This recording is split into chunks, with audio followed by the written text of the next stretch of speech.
So I'm very pleased to be chairing this session, which is on workers, managers, productivity, a topic that Poonam knows very close to my own heart, manufacturing sector related. And we have a very interesting presentation today.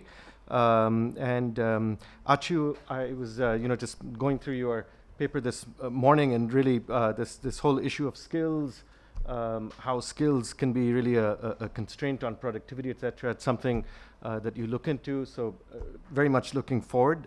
So I think without further ado, Achu, please go ahead, and I think you have about 30 minutes.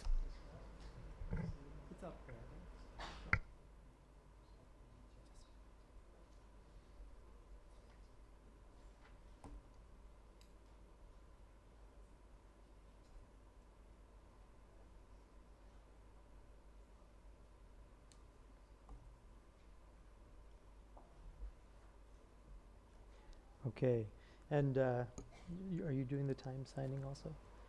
You let me know. Okay, great. Fantastic. Keep track here too. All right. Well, thank you. Thank you so much for the invitation from NCAER and India Policy Forum and Karthik and Arvind and everyone involved for the opportunity to present this work. This is a very valuable discussion. It's been an amazing learning experience for me to be involved in this. I'm usually, happily ensconced in the world of sort of very narrow, internally valid impact evaluations, and this is a chance to be forced to come out of that, narrow sphere and kind of think a bit more broadly and look at how our work is influencing, and can also, learn a lot from the strands of policy dialogue. And so, very eager to hear all your thoughts on this and to share, some of the previous work that I have done with lots of fantastic co-authors. So this piece is written with Smit Gade, Jean-Francois Gauthier, Anant Nyshadham, and Sandhya Srinivas. And so I acknowledge them for all their hard work on this.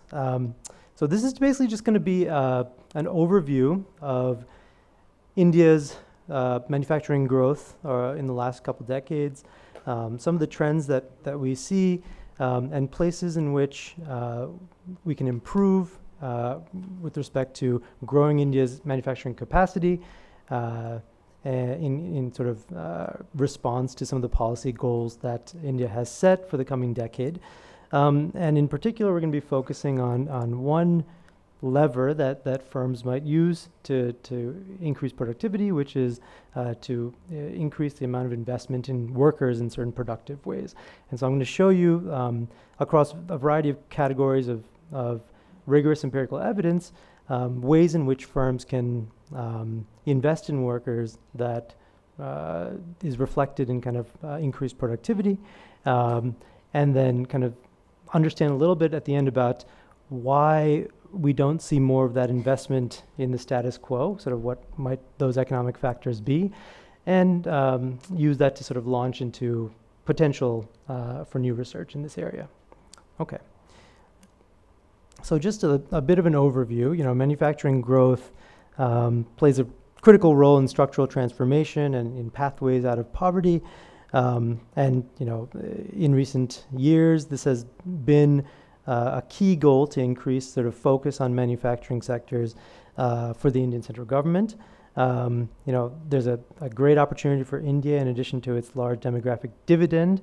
There's quite a large push on manufacturing through initiatives like Make in India to increase sort of self-reliance on the production of consumer goods and other goods within India. And there's also kind of globally a desire to kind of reduce reliance of supply chains on China, and the sort of trend in friendshoring that we're seeing all around the world. US and EU countries see India as a recipient potentially of that greater involvement in supply chains. To accomplish, that kind of goal of taking manufacturing share of GDP from something like 15% to 25% or 30%, that requires kind of a dramatic increase in capacity in India. And that's only going to happen if manufacturing firms are more productive. So just to give you a sense of, where that kind of productivity stands today, Indian manufacturing productivity is still low relative to high-income countries. So if you look at the level of manufacturing productivity as defined by revenue per worker, in 2020, this was close to about 1/5 of manufacturing productivity in the United States. Even after adjusting for purchasing power, Indian productivity is still about 3/5 of that figure, okay?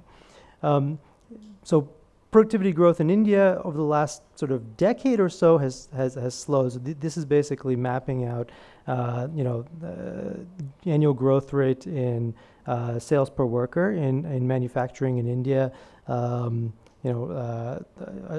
real terms.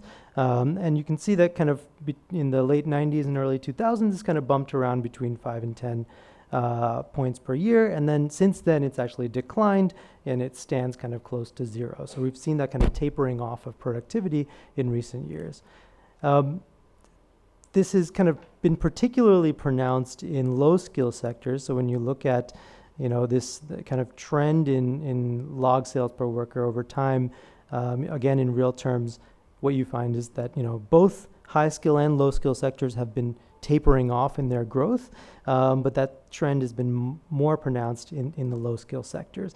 And one might argue that, with regard to structural transformation and pathways out of poverty, the low skill manufacturing sector is, incredibly important in this regard. And so, focusing on that sector, those sectors in particular, is going to be really important for unlocking India's structural transformation. There's a large dispersion in manufacturing productivity across Indian states and industry. So sales per worker of the state at the 10th percentile of this productivity distribution, is about $24,000 compared to $144,000 in the 90th percentile. Even after adjusting for different, industry compositions within states, that difference is nearly 80% of the average productivity level across India. So these are really big differences across India.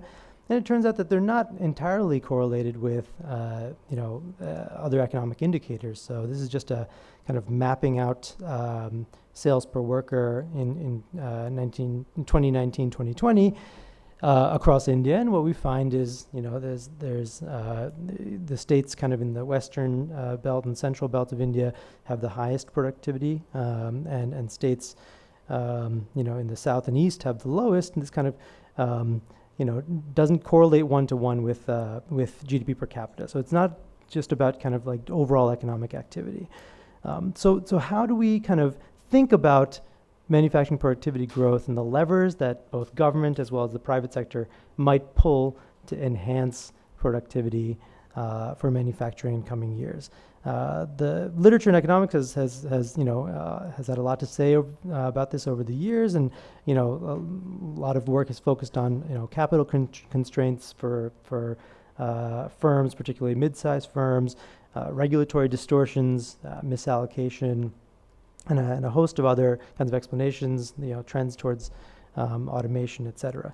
We are going to focus on one underexplored pathway, which is kind of the extent to which firms are investing in their workers.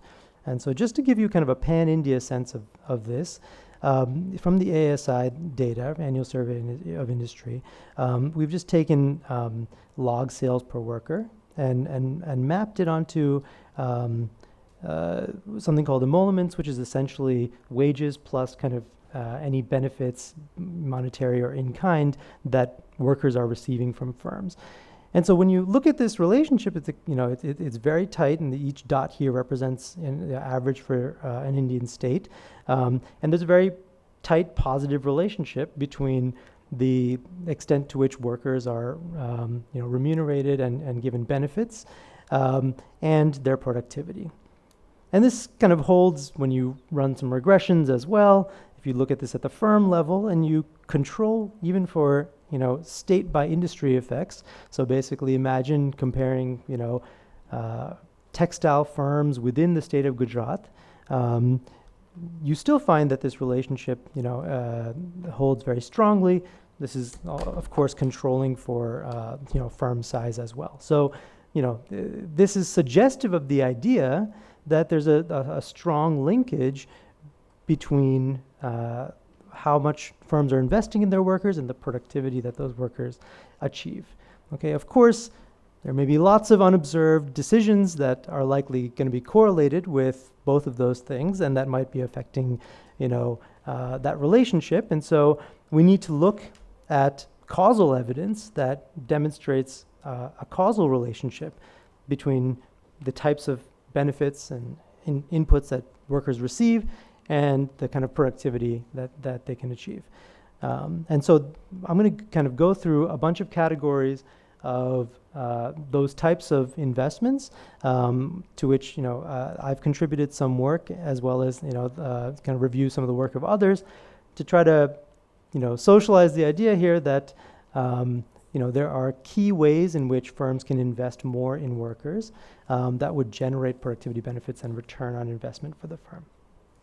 So I'm going to focus on 4 specific areas in which there's a growing kind of consensus from causal evidence that investments of these types matter. These are going to be in soft skills, in worker voice, in environmental conditions, and in managerial quality. So let's just dive into each one of these. I'm going to give you kind of an overview and then some specific evidence on each of these. So, soft skills in the manufacturing sector across the world, and particularly, where low skill sectors have dominated the economy, have traditionally focused on workers' technical skills. But there's a growing pool of evidence that has showcased the sort of productivity of non-technical or soft skills. So things like time management, effective communication, problem solving, teamwork, leadership, emotional processing, self-regulation.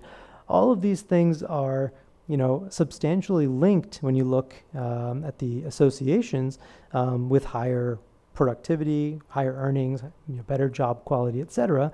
And that, data comes largely from kind of OECD countries.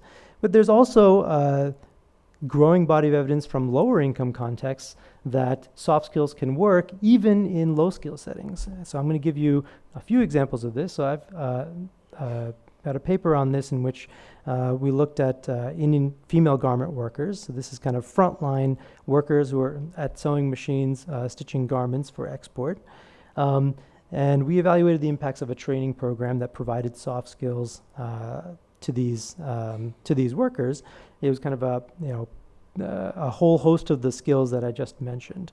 When you look at the differences across treated and control groups, as workers were randomly chosen to take part in the program from a pool of workers who were interested, we find that productivity increased dramatically by about 13.5% in the firm without increasing turnover.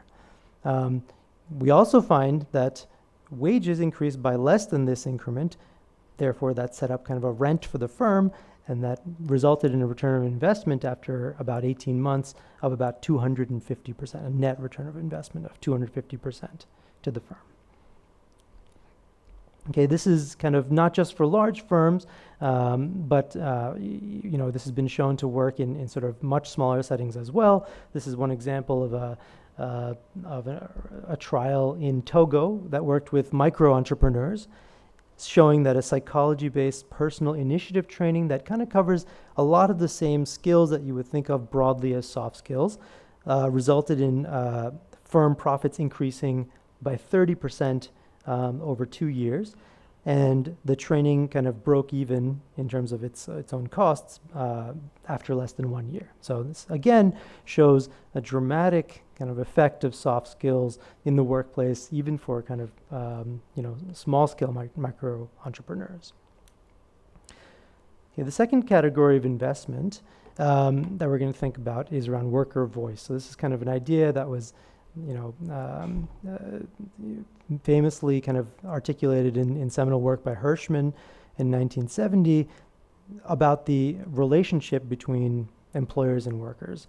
And the idea is that from time to time that relationship becomes strained, and when workers have grievances to address, they have a choice. They can either voice that grievance and hopefully work with the employer to make that relationship better, whether it's by increasing wages or changing benefits or working conditions or supervisory or managerial interactions, or they can exit the firm and start anew with another firm.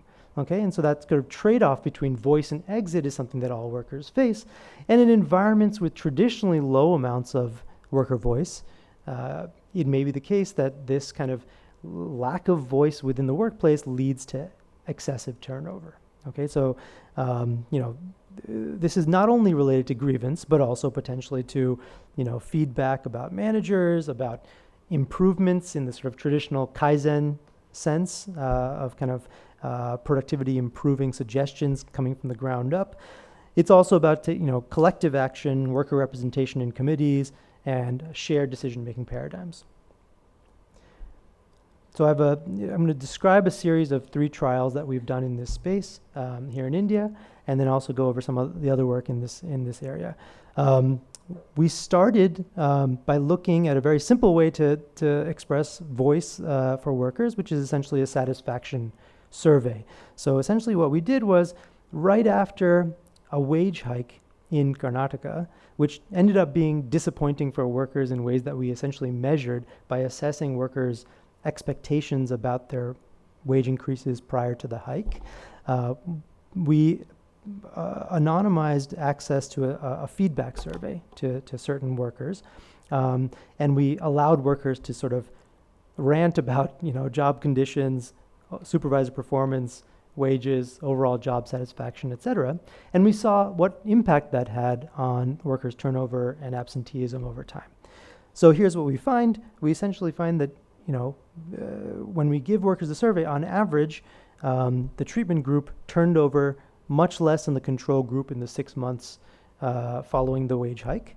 And we find that absenteeism was also reduced, and both of those impacts are most pronounced in the group where their expectations for the wage hike were most different from what it was actually realized. Okay, so this is the idea that in kind of tense workplace situations, and wage hikes, as you all must know, are an annual occurrence in India and often lead to worker strikes, cars burning on streets and the like, and, in protest, and rarely live up to workers' expectations. That this is a simple tool that firms can use to reduce turnover in the face of those hikes. More broadly then, we turned to sort of, business as usual, and we introduced an SMS-based anonymized two-way communication system between workers and management in 2 garment factories. And we randomized this was an encouragement design, so we essentially randomized reminders and training about the tool. Though everybody in the factory had access to the tool, we sort of promoted it to a certain group of workers at random. When we did this, what we found was pretty surprising, that overall in the treatment group compared to the control, quit rates and absenteeism were about 10% and 5% lower than in the control group that didn't get the sort of promotions. Interestingly though, only about 4 to 5% of the treatment group ever used the tool itself, suggesting that either the treatment on the treated was just extremely, extremely large, which is probably unlikely, or that there's a certain value to having the option of voicing your grievances, even though you don't use that option all the time, right? So it's essentially like an insurance value or an option value of voice. And so this is kind of our finding from the second, trial that again kind of reinforces the idea that voice matters for core workplace outcomes like turnover and absenteeism. In a third trial that we just completed, we added one extra kind of dimension to this analysis, which is the basic idea that that this is a kind of a two-way system. So when I'm a worker and I file a grievance to my boss, somebody in the HR department has to take on that grievance and address it in a reasonable way, in an appropriate and timely way. And if they don't do that, then that might undermine my faith in the entire system. And so, this was essentially, from our previous 2 trials, it turned out that this was creating a lot of extra work for folks in HR to be redressing these grievances in real time. And so what we did was we structured a trial in which we had a control group of factories, we had a treatment group that got only the tool, and then we had another treatment group that got the tool as well as incentives to HR for timely and accurate resolution of the messages that they were receiving. And essentially what we found was that while the kind of impacts on turnover and absenteeism, were kind of similar to previous trials, we actually found in this trial that in the incentive group that got the incentives for HR, we find productivity impacts here as well, which is crucial because it suggests that you can actually generate substantial productivity improvements, partially through the change in turnover and absenteeism, and partially through direct communication that was achieved through the tool, if you kind of get the incentives right. Thank you. Oh, 5 minutes left. Okay. So I'm going to skip ahead a little bit. We can also think about voice through safety committees, and this is a really nice recent paper by Laura Boudreau showing that when you kind of get firms to comply with safety committee regulation that's already on the books in Bangladesh, you find substantial, positive impacts on safety, with largest impacts in, factories that already had good managerial practices. And those improvements don't come at the cost of productivity, so productivity effects are essentially zero in this trial. Okay. Environmental conditions matter as well, and potentially threaten both worker health and well-being, as well as kind of firm productivity. And there's a bunch of recent work that kind of traces out the magnitude of these impacts. So in a really nice study by Somanathan and co-authors, they find that a 1 degree Celsius increase in temperature in India leads to productivity falling by about 2%, but that firms that invested in cooling systems see none of that negative impact. And over time, those systems then essentially pay for themselves through the productivity gains that are realized. We did similar work looking at the installation of LED lighting on factory floors, showing that this also mitigates the impacts of extremely hot days in the Indian factory context. Okay. Similarly, pollution has a pretty large impact on productivity. So 1 standard deviation increase in particulate matter pollution decreases efficiency at the line level by about 1%. Lastly, sorry, I'm zipping by here because I've got limited time. I'm going to cover a bunch of studies related to managerial quality. So causal evidence from recent work demonstrates that improving managerial practices substantially increases manufacturing productivity. I'm going to give you a few examples of this. In work that Bloom and co-authors did, they found that management consulting for textile firms in Gujarat resulted in increased productivity by about 11%, and that better practices enabled owners to delegate more decisions to middle managers and grow the firm's size over time. I've done work thinking about particularly, thinking about middle managers in India, and so kind of, what makes a good manager here? And we've done, extensive work both surveying managerial practices and behaviors, as well as then implementing a randomized control trial that trains supervisors and assesses productivity impacts of that training. What we find is that when we gave managers access to a soft skills managerial training program here in India, that managers who had access to the program, their production lines saw a 7% increase in productivity following managerial training, and that trained managers were 15% less likely to quit as well. Okay.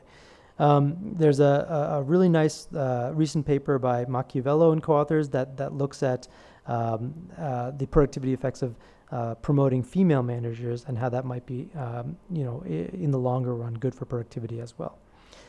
Okay, so now, with this kind of body of evidence, the natural question arises, why don't firms invest more in their workers, in the status quo?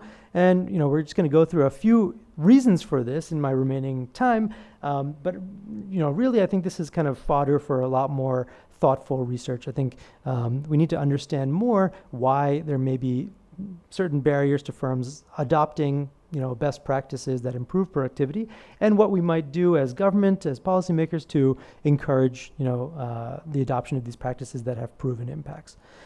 So the first one is very basic. It's that, information frictions abound, and that, managers, decision makers within firms may not know about the importance of these investments, or they might systematically underestimate the magnitude of these impacts. There's a reason why, we're doing research and it's getting published, and we're revealing that information sometimes for the first time, and, it may take a while for it to get into the sort of larger consciousness of managers. But even when that information is held by actors within the firm, it's also the case that communication within the firm is frictional, and that leads to inefficiency. And there's a growing body of evidence that shows that, within firm information frictions are fairly large, and that kind of alleviating them generates improvements in productivity.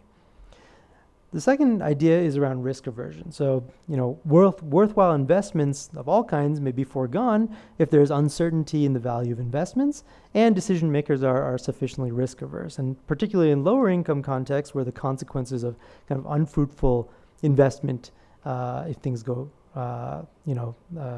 towards the bad state, may be severe. And so there's, traditional sites here. There's some really nice work, for example, in Bangladesh, looking at underinvestment in temporary migration. But, in the firm context, empirical evidence on this fact is kind of limited and needs to be scoped more.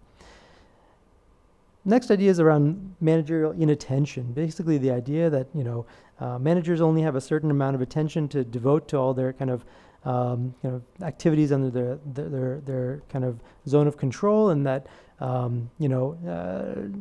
if that inattention is severe enough, that potentially productive investments are going to be ignored.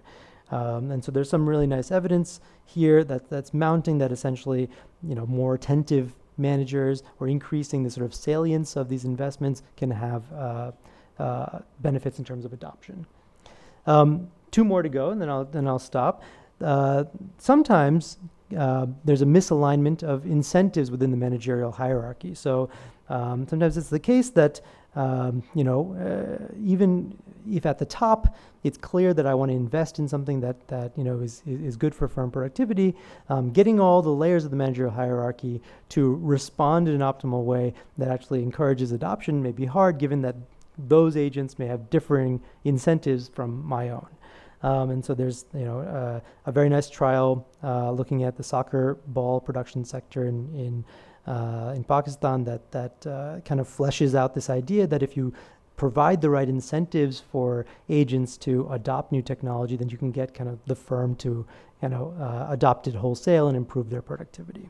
And I have some work in this area as well, which I'd happy to chat about in the discussion for lack of time. Finally, there's a very old literature in economics around the idea that, in perfectly competitive labor markets, firms don't want to pay for training workers in general skills, or maybe more generally general investments, because the rents from even productive investments would be zero if workers could just take their increased marginal product elsewhere, right?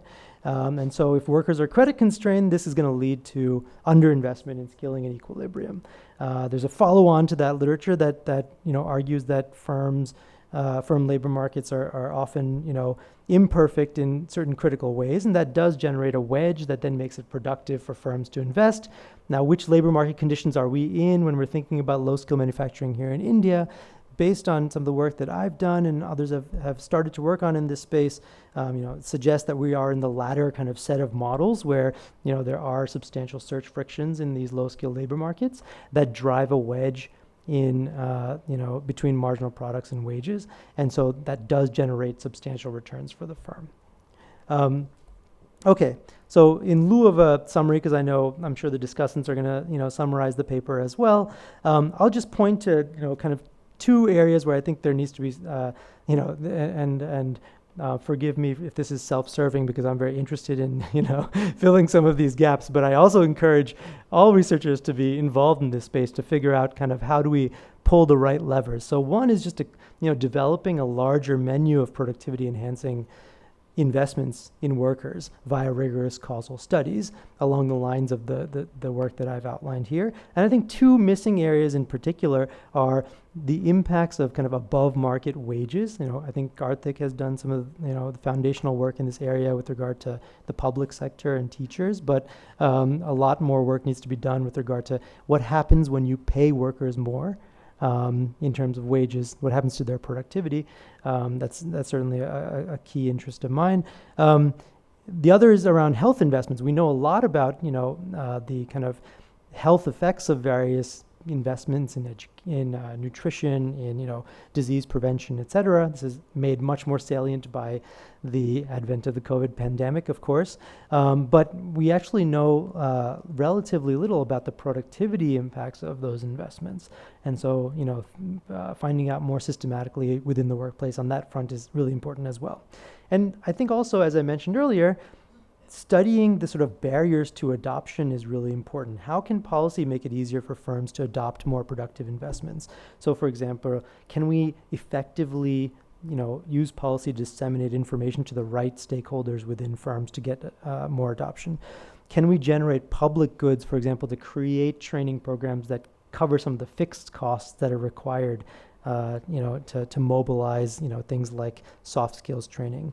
Can we create temporary incentives for kind of longer run take up? Is there stickiness in firm behavior that kind of justifies the use of temporary incentives? Who should we target along the managerial hierarchy, and how do we solve those incentive problems within firms? It's another kind of fruitful area of inquiry. So I'll stop there, but much more to do in this space, and I look forward to hearing all your comments and the discussion. So thank you very much. Thank you very much, Ach. Very interesting presentation and great overview. So we're now going to have Dr. Kanika Mahajan from Ashoka University provide the first set of discussant remarks. So Kanika, 15 minutes. Yeah, I'll stick to that. Thanks Poonam, thanks NCAER for the invitation to discuss the paper.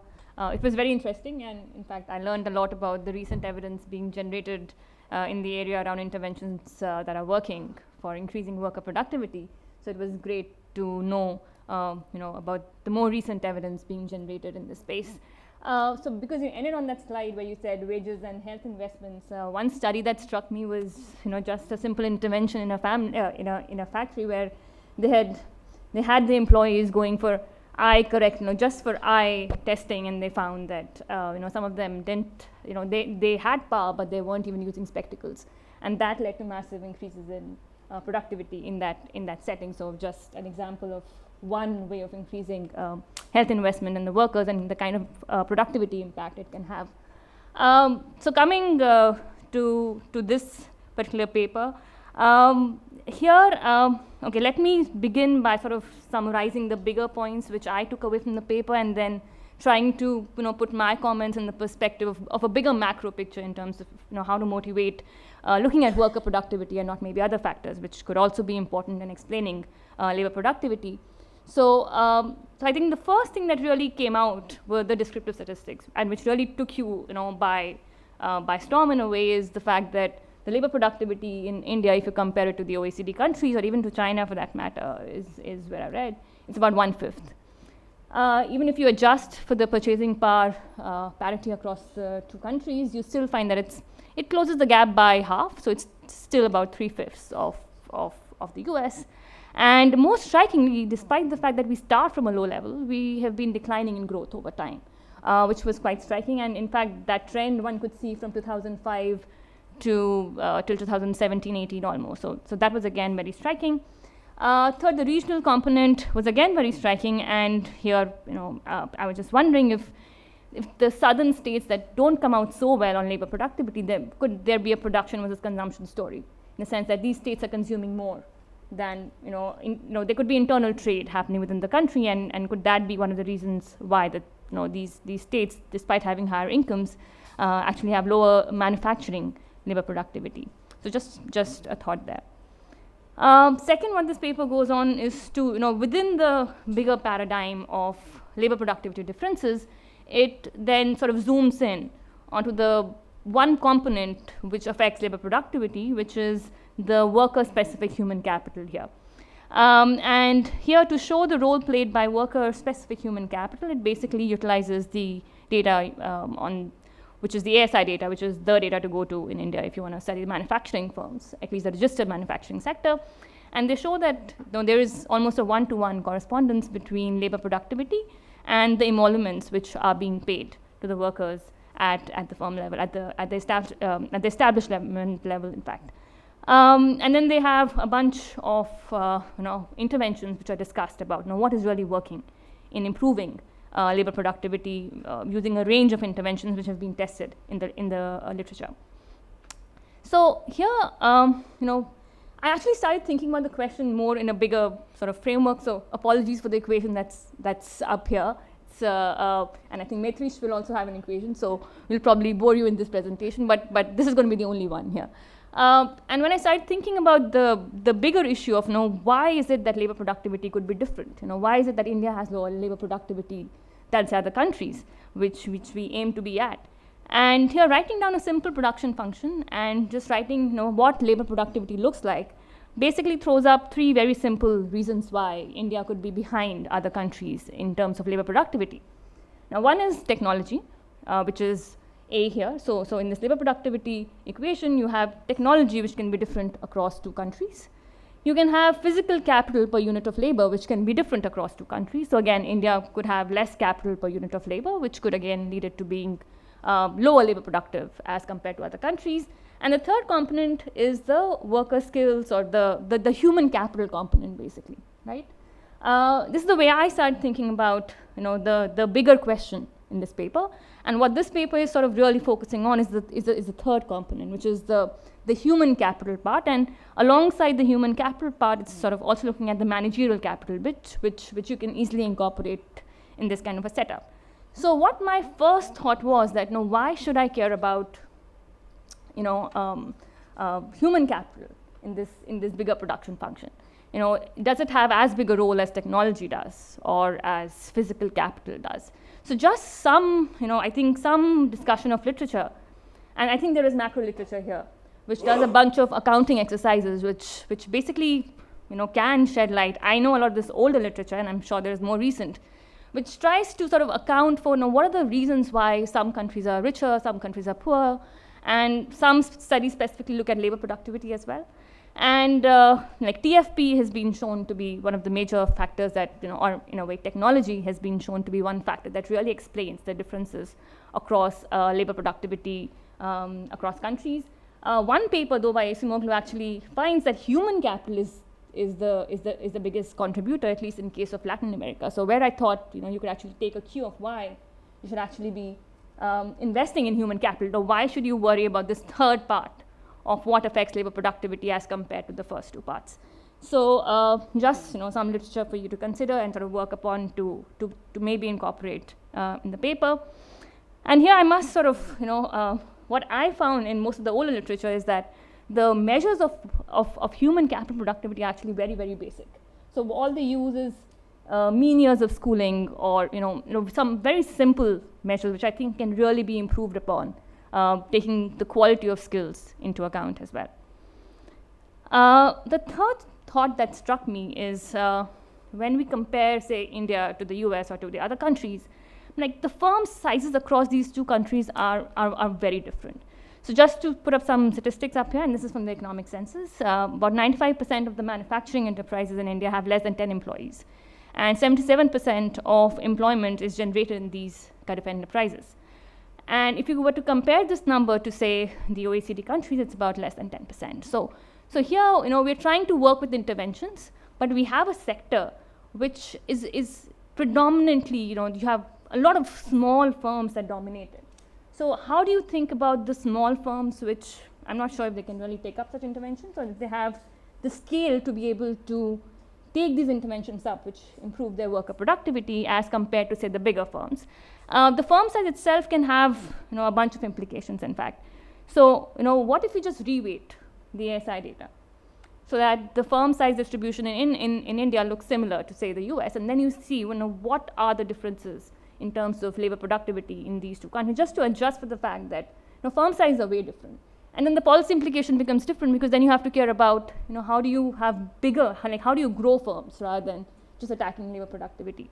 So because we know that bigger firms also have better technology, they invest in more capital, they'll invest more in training their workers. In fact, in one of our recent work, that's what we're finding, that bigger firms are more likely to train their workers as compared to the smaller firms. My fourth comment is around, how do you measure worker investment using the ASI data? So if my understanding of the paper is correct, and you please feel free to correct me if I'm wrong, is that the way you're measuring emoluments is wages plus the benefits. So there are two variables in ASI. One gives you the wages paid out, which are just salaries, and second is the expenditures that are being undertaken by the firm on a bunch of benefits being provided to the firms, which also includes training their employees. And what I was wondering is that, in the regression that you do and you showed us, what if you can't deal with causality here again, not perfectly in any way, but what if instead of looking at combining wages plus benefits, you look at the effect of benefits, which are more like investing in the workers on labor productivity? You can control or not control for wages, depending on how you want to interpret, and then throw wages in and see what happens to the relationship between benefits and worker productivity. But just a thought there that that might just be more relevant to what you're trying to put in the second part of the paper. How about exploiting the panel structure of ASI? So here you can actually throw in the firm fixed effects and do away with a lot of unobserved heterogeneity and sort of see what is how within a firm, if you are to pay more benefits to your firm to your employees, does that change labor productivity? So, but that would of course right now it's cross-sectional, and that would involve a lot more data digging kind of work within the ASI data. Lastly, I know that you control for firm size in this analysis, but maybe you need a more flexible control here for firm size is what I felt, because again, your wages, your benefits are going to be linked to firm size, and again, bigger firms have more productive labor. So just sort of being more flexible in terms of controlling for a bunch of other things in the specification, and also playing around with different definitions of measuring firm size. Lastly, this was like really enriching literature to read. And here I think my one major or one bigger picture comment really was that after going through these bunch of interventions, what do I take away? And when I was thinking about what do I take away, if there could be, like I think you did for the first paper you showed up here, maybe do a similar exercise in terms of costs and benefits for each of these interventions, if it's possible to actually do that, to say, okay, which are the most effective intervention for a firm to take up, which is the lowest hanging fruit here, which they can actually take and implement and increase productivity. I think that's something that can be very useful for someone who's actually trying to learn and take away and actually practice something in at their workplace. I think that's about it. I've already discussed. This is just future research. I don't think this can be done in this paper. So thank you. Thank you very much, Kanika.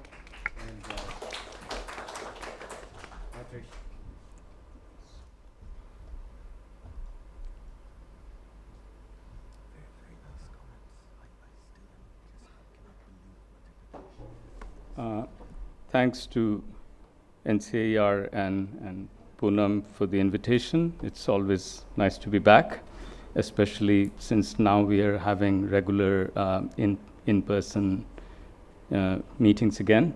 In fact, in-person meeting was probably not a term that was used until whatever it has now become an everyday word. So since Achyuta did a very good presentation of the main arguments, I did do my due diligence work of trying to summarize the main points, but I will not go through them in great detail. So it starts off with a bit of a trend of manufacturing productivity in India. And one of the striking or headline things is over the last decade, the growth has slowed down. And it's, of course, even the level is low by international standards. And then there are some heterogeneity across states. And in particular, the paper makes a connection between productivity and firm investments in workers. And again, the previous discussant discussed, mentioned how these are measured and what else could be done.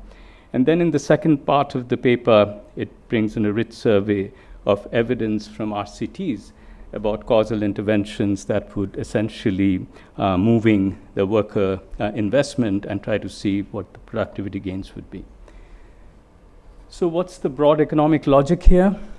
That firms are missing out on something. There are, like they say, there are unexplored low-hanging fruits, or maybe, those are not visible low-hanging fruits, to be fair, and those the firms could exploit. It would be in their interest to do so, and how are the ways we could go about it. And the paper obviously very carefully notes that investment in workers and productivity are correlated, but that's not necessarily causal. One could think of many ways, other factors that could be driving this. And in particular, there could be a reverse causality that I will seize on a little bit. So essentially, what this paper then asks, I think, is the really interesting economic question. And why don't firms invest in their workers? If it is profitable, and then goes through some arguments, why they may not do so. What I liked about the paper is that it's connecting some macro level factors of great importance to the overall growth of India, and then connecting it to micro level evidence that has much more internal validity in terms of telling us what could be some of the, like I said, maybe hidden low-hanging fruits, right? Now, I want to make a couple of comments, and then depending on how I do for time, I will either go through some of these comments quickly and some of them slowly until I'm physically removed from the podium. Just joking.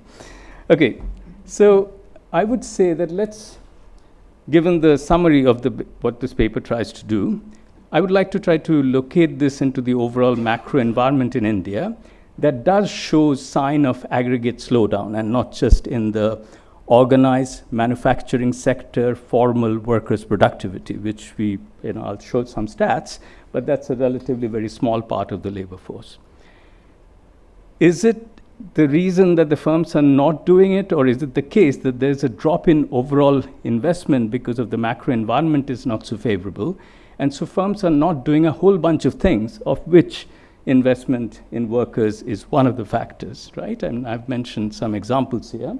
It doesn't take away the argument. It does raise the question that if one does a factor analysis type of thing, how would this particular component would be? And that relates to the cost-benefit point that Kanika made a little earlier. So I want to then seize on this argument that if the productivity parameter of the production function, which Kanika sort of broke the barrier, I don't know how long this barrier has been, writing down some formal equations and risking appearing very nerdy and, the stereotype of, ivory tower academics. But anyway, if the productivity parameter is low, then firms' incentives to do a number of things would also be low. That's just straightforward kind of, micro choice of whether it's input demand, whether it's investing in a whole bunch of things. So therefore, it could be reverse causality, and this is not just an econometric concern that we all know is valid, and I think the authors are extremely well aware of in their careful discussion of the micro evidence, but we therefore have to think a bit about what could be going on, especially if we start up with that somewhat interesting, declining growth rate of productivity that the paper points out. There could be different forces at play at the macro level, especially in front of this crowd. I don't want to go into the various debates around what could be, there could be demand side factors, there could be supply side factors, and we know that demand affects supply and supply affects demand, so they're not independent, etc. Okay. So then what I would like to do is suggest some theoretical arguments that focus on frictions in labor market and how they affect incentives to invest in workers, and relate it to the Indian macro environment. That, I'll give some stylized facts. And again, more complementing some of the arguments that the paper already mentions, theoretical arguments. In particular, if labor markets are tight, firms will invest more in workers, even if some of the benefits accrue to workers and cannot be directly captured by the firms, because the competitiveness, you're trying to retain workers and there are outside options that are attractive. But if labor markets are slack and employed workers effectively earn a premium, right? Then firms will only look at their profits because essentially they don't have to worry losing these workers. These are prize jobs, and this is a space that is kind of shrinking. It's not like it's a booming sector with a lot of labor demand, and that could diminish their incentives to invest. That's kind of going to be really my main theoretical comment. So I just want to show a set of macro stylized facts, which I think all of you will be largely familiar with, so I will not spend great detail talking about it, that we have to look at this overall picture of decreasing growth rates that started around 2015-16, and then of course, the pandemic caused a plummeting, and then the recovery has restored it to some degree to the earlier levels. Okay, so that's fact number one. So this is the manufacturing sector growth rate, and there too we kind of see this broad pattern. Again, this is all complementing the story that focused more on productivity and its growth rate, and I'm just adding some of these pictures. This is investment to GDP ratio, right? Again, I'm sure you're familiar with this broad picture, and again, we see a bit of a signs of slowdown that has gone on for more than a decade, right? So that's the kind of macro environment. Now, if you look at the formal manufacturing employment as percentage of total employed, we see that in the very right column, it has basically not moved around very much. It's around 5% of total employed, okay? So that's the relatively small segment of the labor market we are talking about, where the jobs are so-called good jobs. And this is where the original motivation, that this is where we need to bring other workers into the sector for growth to benefit and percolate down to other workers. Okay, I've overdone this a bit, so I'll skip this, but this is kind of getting more on the organized versus unorganized sector, and I'm happy to share some of the details if it comes under discussion, and in any case, it'll be shared, I'm sure, with the participants. Well, this is a bit of a lot of things packed into, it's like my suitcase packing before conference trips. But anyway, so if you look at the left axis, that's where we have basically the sectoral shares as percentage of GDP, and we kind of see that the basic flattening of what's going on with manufacturing. And what's juxtaposed on the right axis is really the basically employment as a percentage of total, and the formal sector manufacturing thing is around here, which is consistent with some of the other tables that I showed you. So the main takeaways are general environment of slowdown of growth in the manufacturing sector and investment, the share of formal jobs in the organized manufacturing sector, a very small proportion of the labor force, and this suggests that these jobs are scarce and valued above the alternative options available to workers. And this environment has not improved, if anything, over the last decade.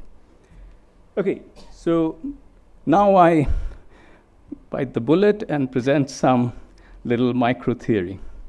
So why are not manufacturing firms investing in worker productivity in this macro environment? And let me say up front, I'm not denying the role of behavioral factors, risk aversion, and all the ways in which you could say a more standard Chicago-style argument that if these were so profitable to do, why aren't firms doing it anyway?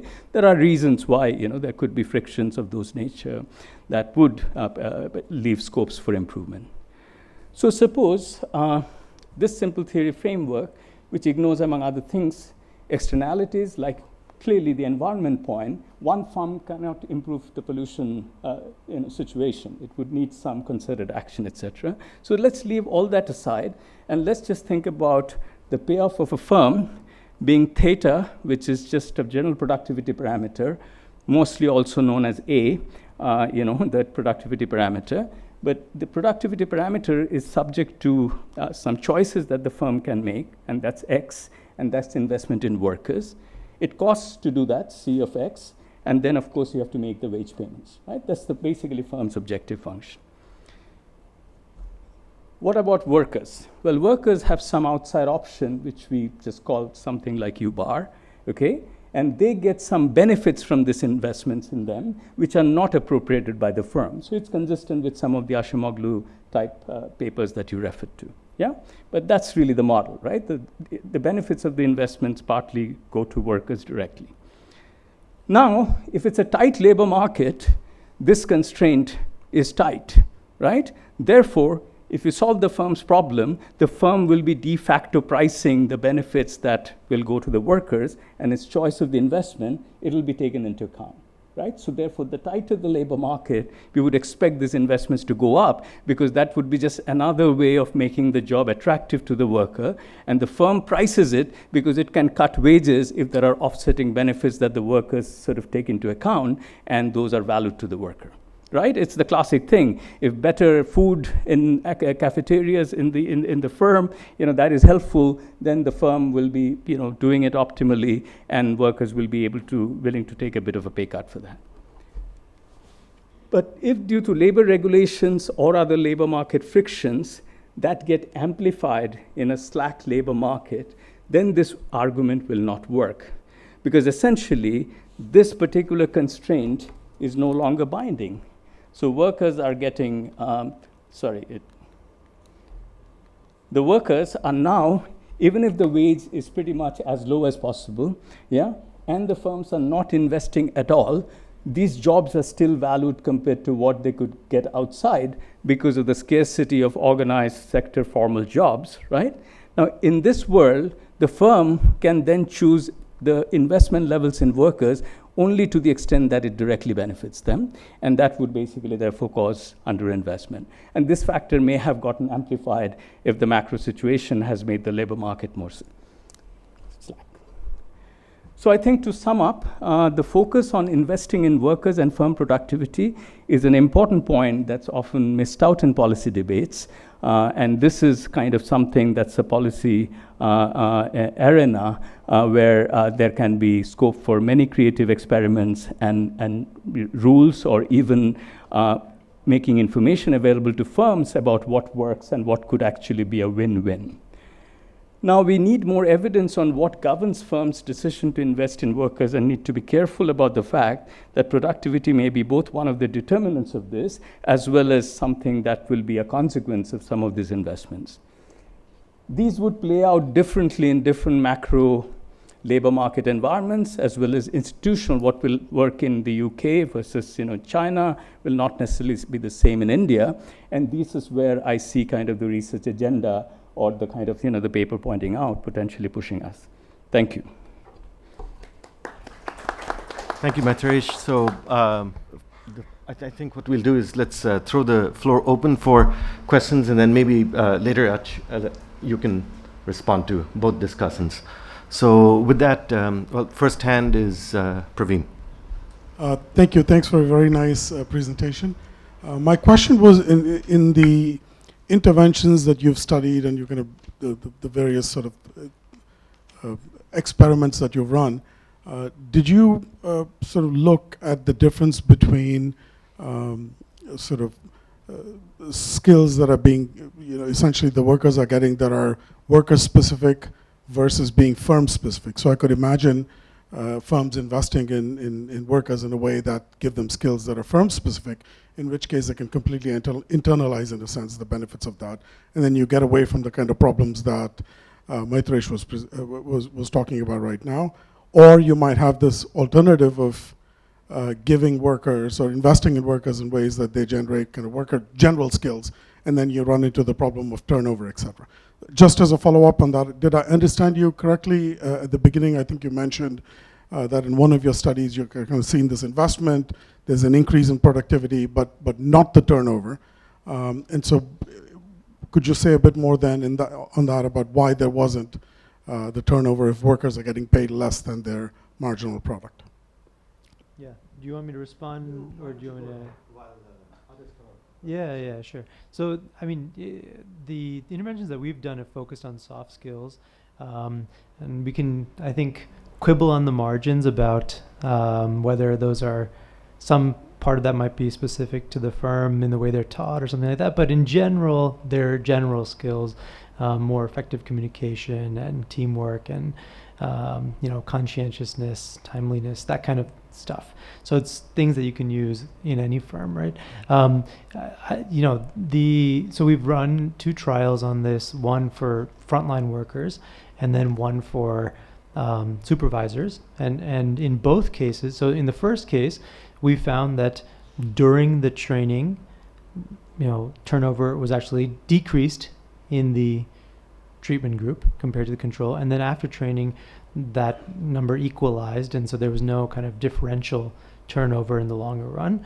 And in the managerial training trial, again with general skills, basically we find, quite to the opposite of the kind of standard, Becker intuition, that essentially retention goes up. So turnover decreases in the longer term for the treated group compared to control. So I think it actually sort of like calls into question that general, the sort of lessons from that theory. Part of this is because frictions may be fairly large in the labor market, so the search cost may be high, or it might be very hard to convey your marginal product to the next firm. Contracting frictions, et cetera, may be relevant in these labor markets. That prevents turnover from going up. But the fact that we find turnover going down very decisively in the managerial training trials is kind of really interesting and deserves further thought. I don't have a clear explanation for why that is. Besides the fact that obviously, the worker values this training, et cetera, and maybe there's some behavioral motives like reciprocity at play, but, not going to those, I'm not sure that, there's a clear economic intuition for why we find increased retention. So there are 3 more questions. First, Devesh, just in order of who had raised their hands, Devesh, Ratna, Karthik, and then over there. So, Devesh, please, go ahead.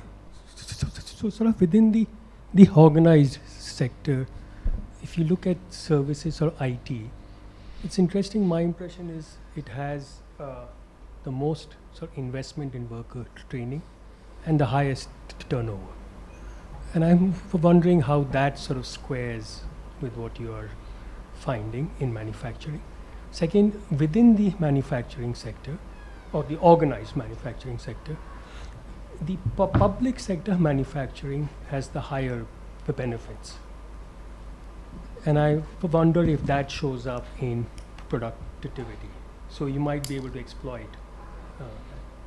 And a third point is, at least if you look at countries like Germany, Japan, looking at their manufacturing sectors, the role of industry councils as a medium or mechanism of information dissemination among the members. So you can look at CII in India's case and so on. And I'm wondering if you might want to look at their role and why in India industry councils, and I'm not sure that is the case, but if they play a smaller role in this than their counterparts in Germany and Japan, etc., played at that stage of manufacturing. Go ahead. Thank you. Really interesting presentation, so thank you for that. I have one comment and one question. So the comment is, when you're making comparisons across countries, I think the really big missing factor here is, when you look at India, the markets, and 2 markets I'll talk about, are hugely distorted. One is the labor market. The labor laws are just unbelievable, and it refers partly also to a comment that Kanika made about firms being too small, because that's a deliberate policy, because you don't want it to come under certain labor laws. So that's the labor market, but also the financial sector is completely not conducive to supporting the manufacturing sector because of financial repression, because most of the credit goes to priority sectors, etc. So I don't think it's a fair comparison until you take this macro policy environment. And the second is, just curious to know, I was thinking about China, and China has been hugely successful in the sector, But I would be surprised if soft skills and managerial practices were the major reasons why they did well, unless you're suggesting that carrots and sticks are equally important in some sense. I'm just curious to know whether you thought about comparing what's happening here with there. Thank you.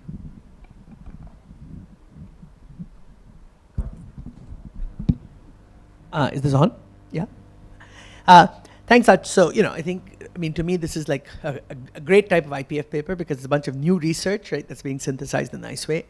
One just practical comment on the paper. I think the first part in some ways is not strictly necessary because then you get called off on all these other reasons for productivity differences and everything. And I'm sure you're using it just as a way to motivate the second half. So I think connecting to Ratna's point as well, I don't think that's what the first part is, not what the paper is about. So that's a separate point. I think then 3 substantive comments. I think one is, I think the reason the Becker intuition for why people are not quitting with the skills in this case is there's no credible way to signal that skill to some external player, right? It's soft skills and that's typically not being tested. So this might be a case where the employer, it's fully incentive compatible to do the training because I know you have the training, but the market doesn't know you have that skill. So, that the Becker intuition may not apply.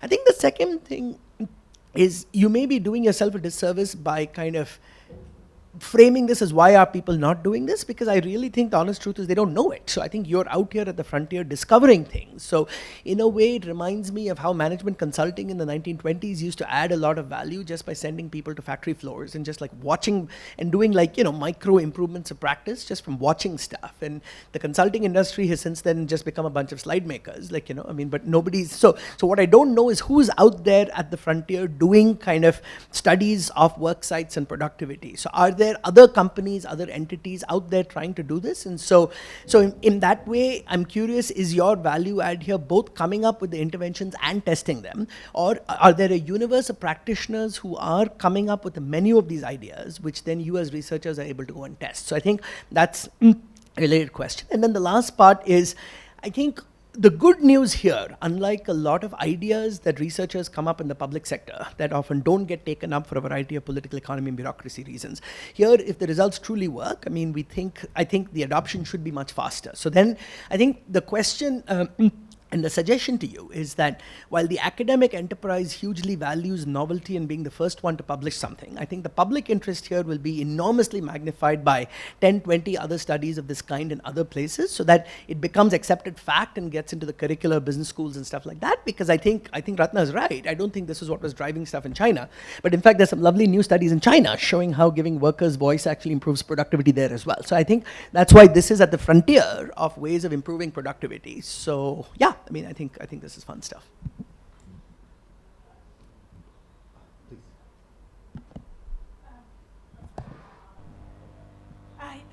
Thanks so much for the presentation. The first comment is going to be related to one of what Karthik's point, which is, it's like thinking about how is this related to government policy? Like, it is interesting to think, is this a form of industrial policy because, these are ideas, and so even the management consulting company, like somebody, if you invest in that idea, you can't keep it. It's not, you can't keep it as a private good or a club good, and so there'd be underinvestment in like finding out these.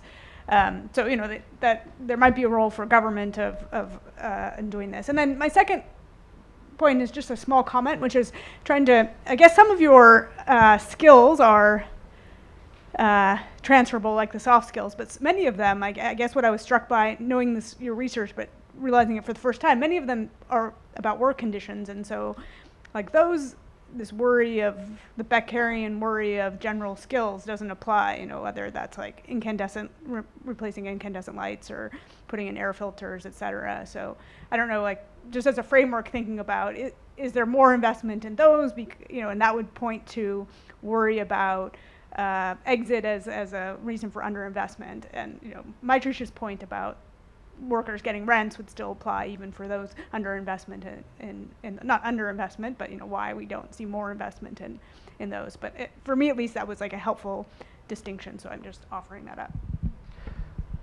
Yeah, I'm going to take my prerogative as chair to add to some of this. Now, when Karthik is saying that, okay, the first part of your analysis is not related to the second, I agree. But given that Achya's put it up, I think there are some puzzling things. Fair I mean, game, to me, fair game. seeing Madhya Pradesh as a high labor productivity state, seeing the southern states as not coming up as high labor productivity is really puzzling. I mean, the equation notwithstanding, if I think of any measure of human capital, I can't imagine Madhya Pradesh having higher human capital than Tamil Nadu, Karnataka, Telangana. This is where Foxconn, Pegatron, everyone is going. This is where the auto industry, etc., is. So it's a bit puzzling. Second thing is, when we're talking, the moment you use ASI and you're using workers, wage bills, this distinction between regular and contract workers has to come up. And in fact, I was thinking, when I was reading your paper, I was just thinking about the incentive story. We know, okay, so I know there are people in this room who have very different views on this, but let's imagine, we start with, I know Ratna will agree with this, but very tough labor regulations. And as a response to those tough labor regulations, you see contract work just skyrocketing in these firms. I think Ramaswamy was the first one who did this work showing it, and consistently we see that firms just hire more and more contract workers. Surely that's got to affect the firm's incentive to invest in training programs, etc., right? So it would be nice, I think, given that this is India Policy Forum, Karthik, I would still say that it would be nice to set up the problem. And that would add to your point, Kanika, about firm size.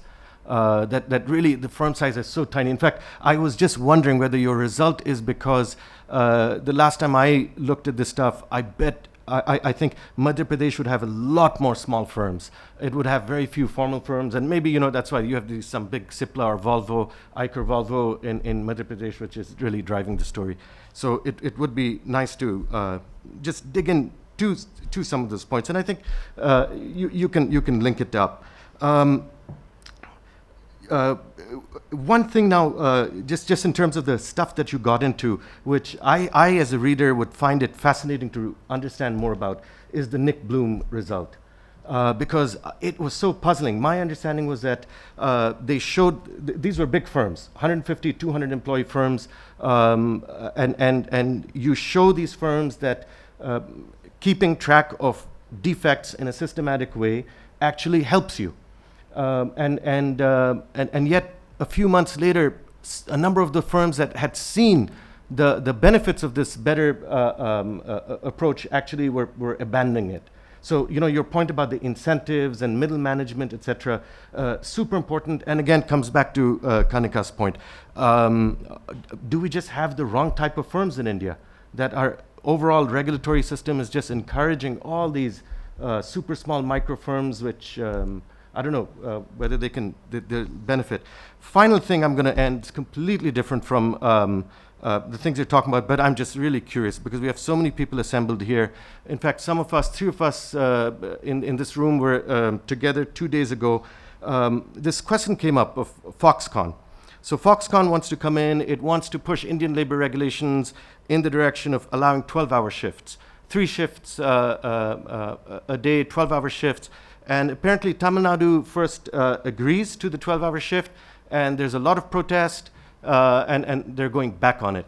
And I am just curious, what does the research say? I mean, on this, Foxconn has probably invested so much. Is there no other way to get that productivity than to go all the way 12 hours? I would not like to work 12 hours. Now, there might be people, and maybe the point is, well, let them do it. But I just wonder if in this whole literature, are there not less antagonistic ways to get productivity higher? So I'll stop there. We still have quite a bit of time. So a whole bunch of questions for you. So floor's back to you. Well, fantastic. Thank you so much for this discussion. I mean, let me just, I guess, highlight a few general strands here I think that are really interesting. I think the idea of understanding the inherent underlying labor market structure is really important, to making this argument and understanding some of the potential underinvestment of workers. And so, I think this sort of Ajamolu and Pishki story that you highlighted, Karthik, is is certainly seems to be at play here, that there are, frictions, to taking these additional marginal product that you get from training elsewhere, or this additional investment elsewhere. And so, given those frictions, it's, it sets up a rent for the firm and reasons to invest. So that seems like in that frictional market, it would be an argument for investment, that, firms should understand this and invest. I think, when it comes to, I think my guess is that you're right, but we need a lot more research on this front, that people, firms, decision makers within firms either just don't know what the magnitudes of some of these impacts are. And I've found that anecdotally myself, conveying the results of my research to, firm partners.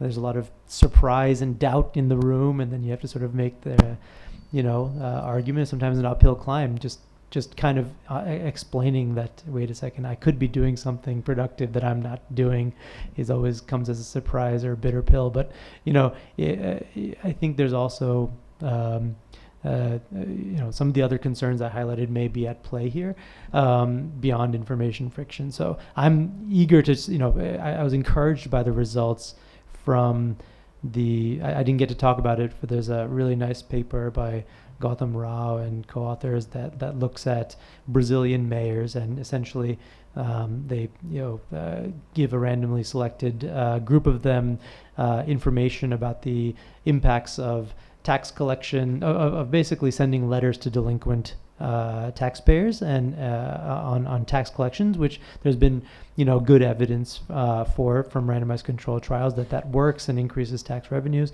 And it turns out that simple information conveyed to the mayors increases the adoption of that practice by 10 percentage points. And so, there is quite a lot of scope for just conveying information and having it, trickle through the system. My sense is that the other kinds of frictions, of the type that Maitrish kind of is highlighting in his model are maybe at play too.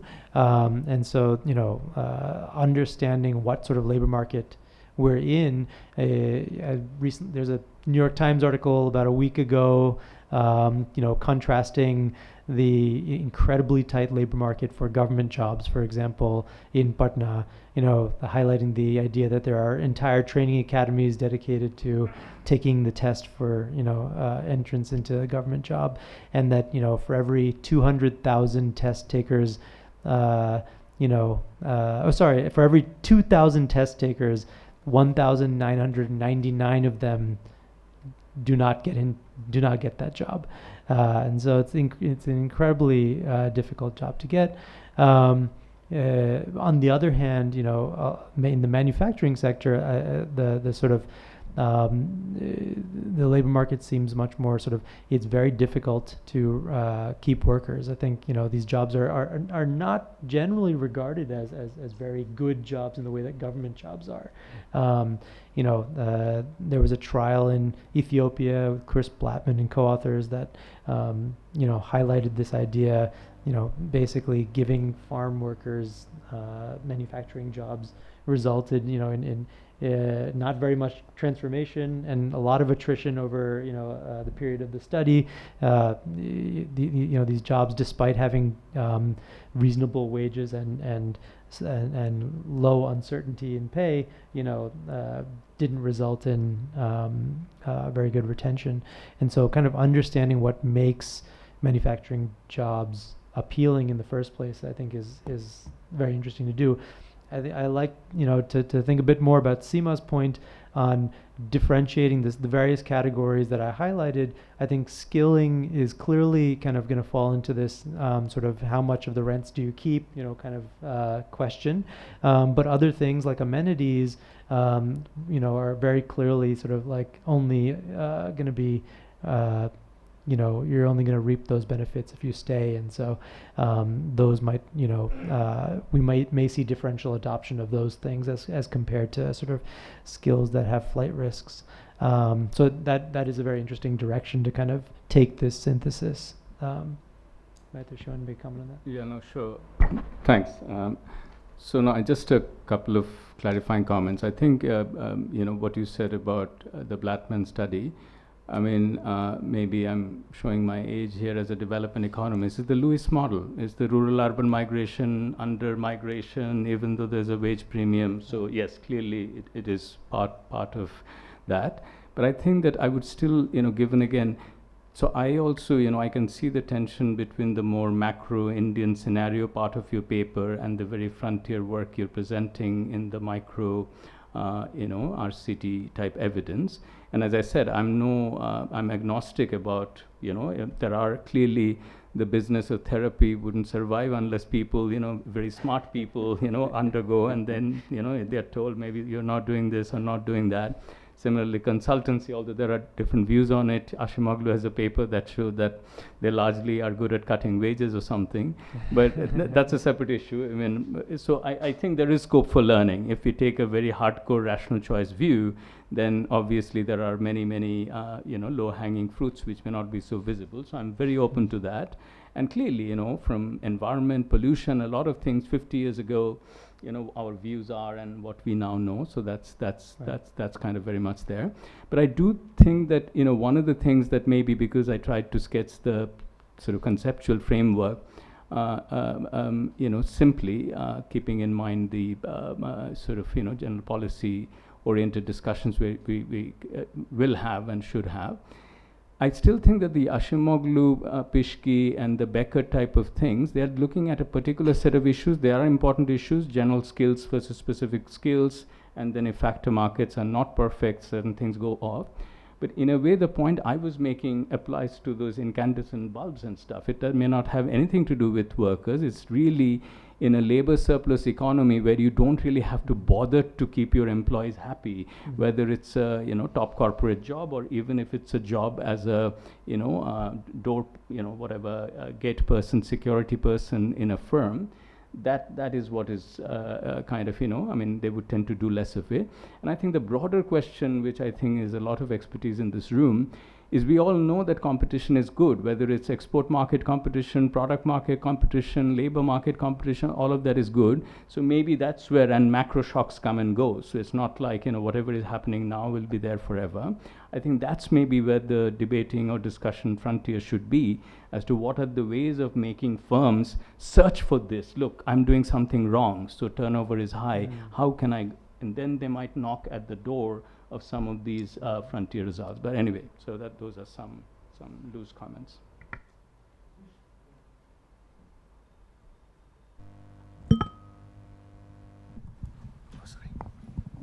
One area which you might want to look at, in the 1920s, 30s, there was a lot of work comparing cotton textile mill productivity in India with those of their Japanese counterparts. Right.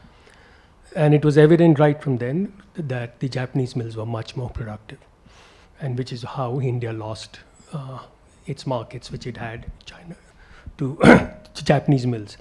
Now, both the studies, and there have been a fair bit on the jute textile mills in Eastern India and the cotton ones in Western India, which were the major manufacturing and employers, both saw much higher turnovers of workers compared to mills in Japan. Right.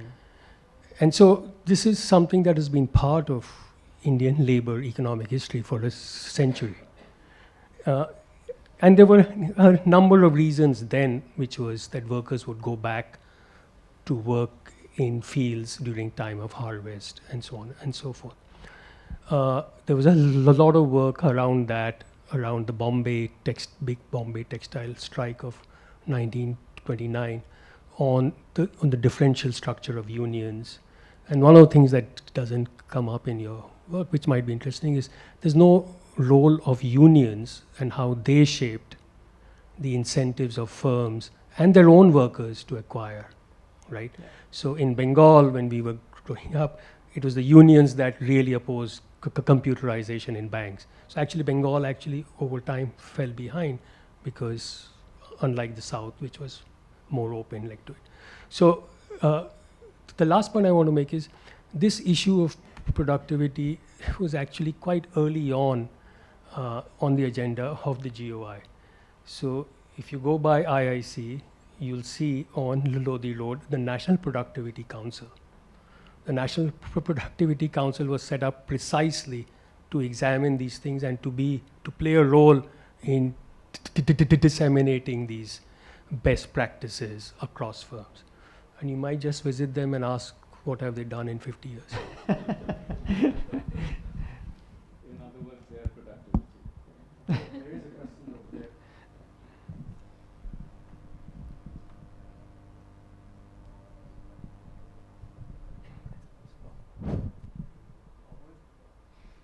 Hello, can you hear me? So just to put the question in the context, is it the case that, I don't know this as a fact, so I'm asking this, is the service sector productivity gone up or has also declined across time? You know, I didn't look at that, so I'm not quite sure. I'm not sure if you saw those statistics in your work, but I can't speak definitively to that question. I don't think so, but yeah.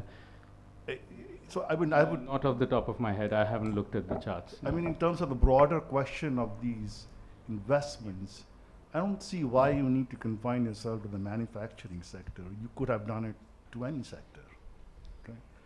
And services would be a good sector. Yeah, as well. I completely agree. Yeah, I just think the available evidence tends to be in manufacturing, and also there's a huge emphasis on manufacturing in the policy sphere. So those two reasons. And then in terms of the theoretical model that was discussed, I think the model should be one about like separation between firms and workers, which would mean that if there's a high failure rate of firms, they would also not have a big incentive to invest. So it's more like breaking up of a relationship, the probability of that happening, rather than just the opportunity for workers in some sense.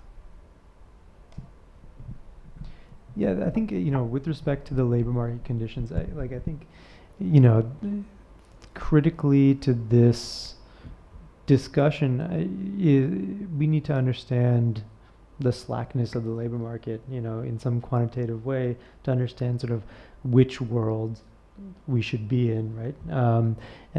Of the two kind of that you outlined, right? And I think, so that's a good, you know, question that I don't know the answer to off the top of my head, but seems reasonable to include in this kind of volume is to understand sort of like for this, for example, low skill manufacturing, how slack is the labor market. I think we were hearing kind of divergent stories in some sense, and so it'd be useful to look at the data on that, for example, like see if there's vacancy data, et cetera, to quantify the extent of slackness.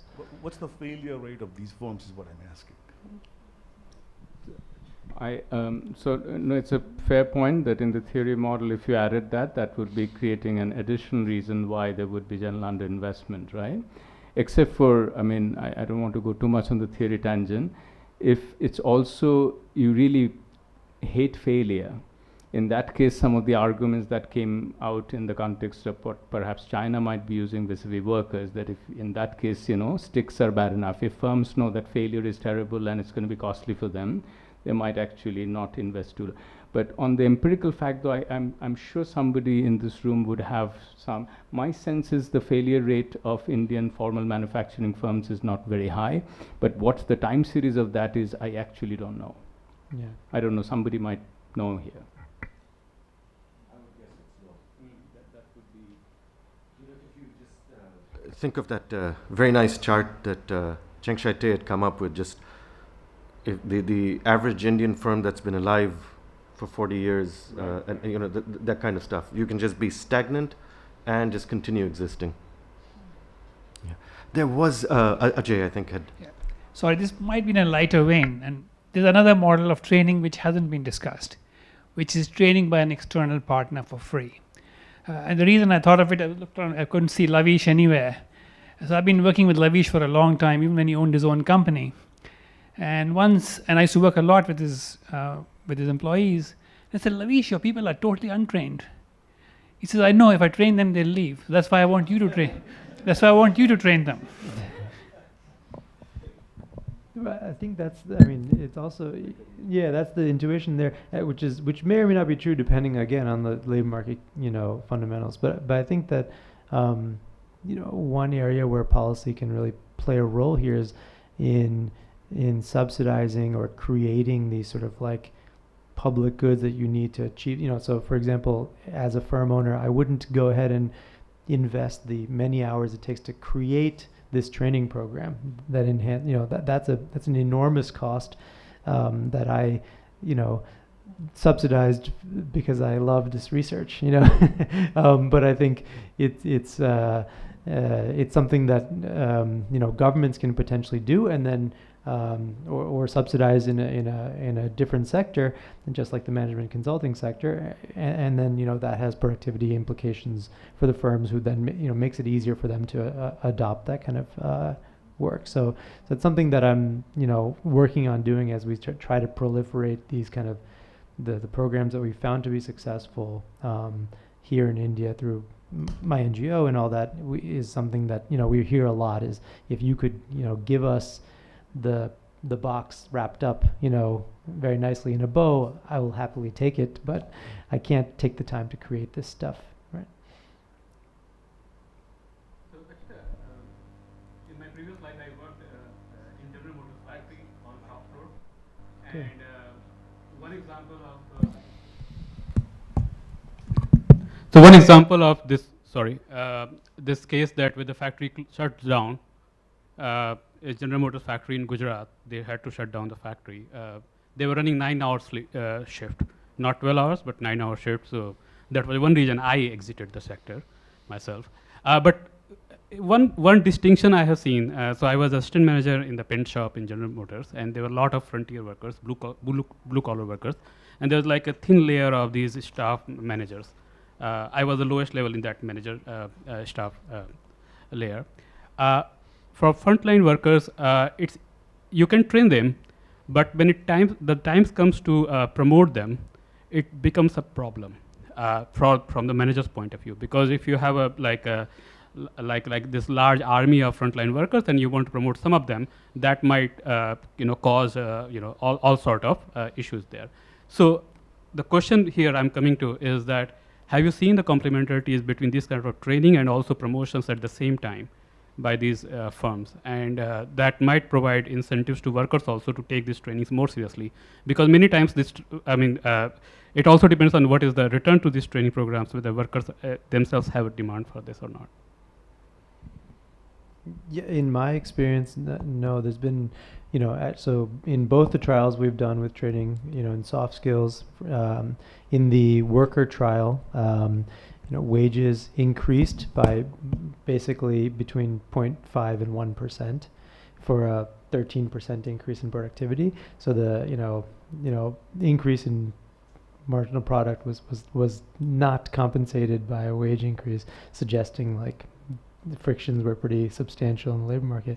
And then in the second trial on managers, training managers in soft skills, there we did see, so the increase in productivity was about 7%, and the increase in salary and bonuses was about 3% or something like that. So it was more of an increase, but it was still not sort of commensurate with the size of the productivity increase. So again, I think in both cases that points to the idea that the firm didn't see a need to,